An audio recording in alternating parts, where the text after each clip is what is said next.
All right, well, here we are. Yes. One day before the world premiere. It's not often that Hollywood comes to Akron. Right. I'm assuming that you felt it needed to be here. Well, it needed to be here, and the whole Hollywood comes to Akron. That's a great promotional tool.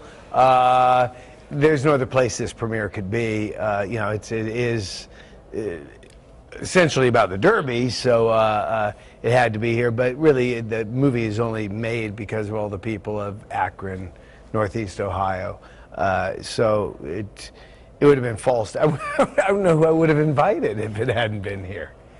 What do you think that Akronites are going to be excited about when they see this tomorrow? Well, I think there'll be a lot of people that are going to be excited to say, oh, there I am there, because you'll see at the end, there are 2,500 people credited who were the background people who showed up, and we pretty much have every name, and if I miss something, I'm sure we'll get letters, and there's still another opportunity for us to fix the credits before a wider release.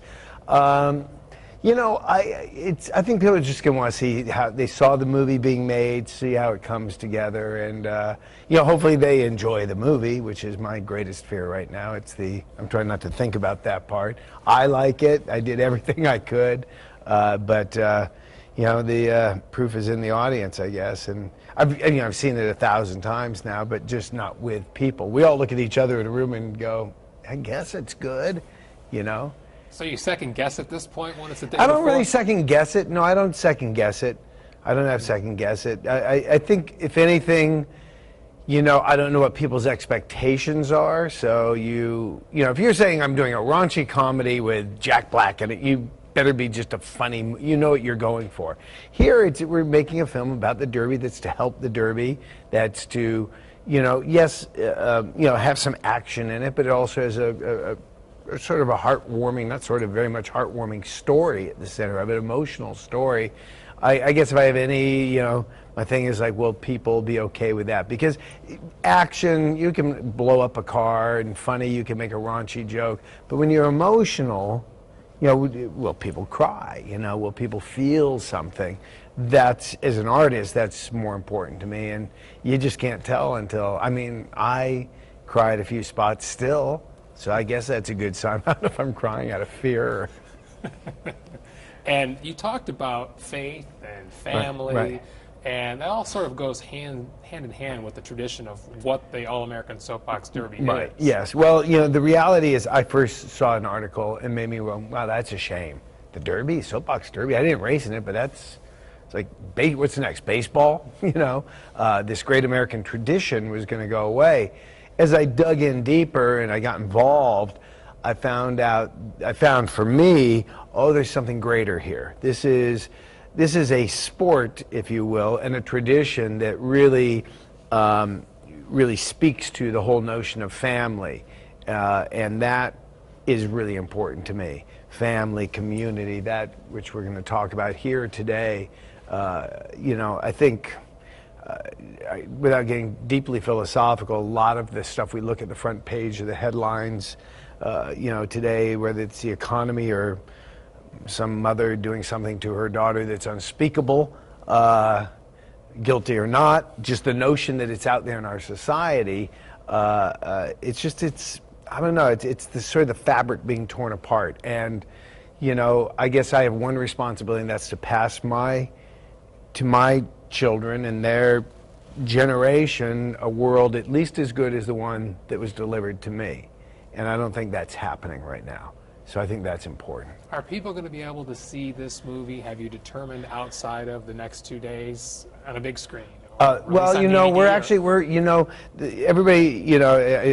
I've seen a few articles where it's actually is a fault of ours that we haven't figured that part out. The truth is, we wanted to do this. We rushed to do this. We were going to do it at Derby time. We had this great invitation from the folks at Italian Fest to have the premiere now. It's great because I probably would have done it outdoors and it would have ended up in a rainstorm. So we have, and the Civic was gracious enough to open their doors to us. So we have this incredible opportunity to do it now. And I've been really focused on getting that done. When another 3 weeks, believe me, would have, I had actually more hair a couple of weeks ago. But the long-term plan is very simply this. I want to make sure that as many people can possibly see this, and I'm going to be very careful about how I release it and when we release it on a larger scale.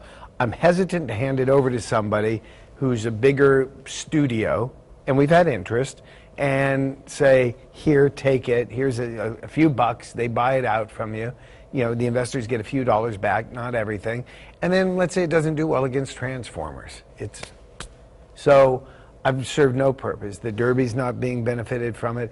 I know in my soul, and this is the part that I have to get through this weekend, then I have to go to my wife and say, just give me another 5 months of this. I need to go out on the road with this movie. I need to stay with it. I need to promote it. I so much wants to be a grassroots campaign, very much like the mission of young Trey in the movie, a grassroots campaign that's not only about the movie, but about the Derby. And if I know in my heart, if I stay pure to the mission that I read on the airplane, which was help the Derby, the money will follow. And it's hard to say to investors, although I'd say 90% of our investors really did it to make sure the Derby's there. We all want to, hey, I'd like to make money from it too. It's 2 years of my time and my company's time. We'd all like to make some money from it. And by the way, if we do, the Derby does as well. But first and foremost, I got to stay true to the mission to help rekindle that interest in the Derby, and then I believe all good things will follow. The DVD will be available. The DVD will be, well, the DVD is available for 3 weeks. It's a special Derby edition of the DVD that's only available for 3 weeks at all the Acme markets in the area, up through Derby weekend, and then then it won't be available anymore. And that's when we'll go back in. We have to redo the menus. There's more behind the scenes footage, all that kind of stuff. And that's when we'll look at our larger distribution. The movie won't change. Although I have some ideas that I could do there still if I had more time. But the movie won't change. Just the DVD will, and where it's sold and all that, on a national basis. And you're known for many things, but for Clevelanders, probably Major League sticks right in their head the most. Is this another movie, obviously totally different character, but do you think that this will have that kind of response, that people can connect to it being in Northeast Ohio? Well, yeah, I think in Northeast Ohio, I think people can. Certainly the Akron, when you say Major League, you're talking about Cleveland, so you have that. But, I think and I think, they have their own Derby up there, so I think it will. I mean, is it going to be the Major League? Your lips to God's ears, or whatever the expression is. But I think it'll certainly resonate here, but that's easy. That's preaching to the choir. I want to get out across the country. I want to inspire young kids to look at the Derby, families to look at the Derby, families to look at the Derby in terms of a bonding kind of experience. And will you come back next week to watch the actual Derby? On July, yes, I'm coming back actually. I'll be here on the 22nd, and I think we're trying to put together a special screening for all the Derby kids the night before the Derby, for them and their family. All the kids are coming from around the country. Very good. So good luck tomorrow night and Sunday. Thank you. Thank you. Break a leg or whatever they say. Break a leg or get out of town fast. Sure, it'll do well. All right, Thanks, thank you. sir. All right, Appreciate thank you. your time. Thank you so much.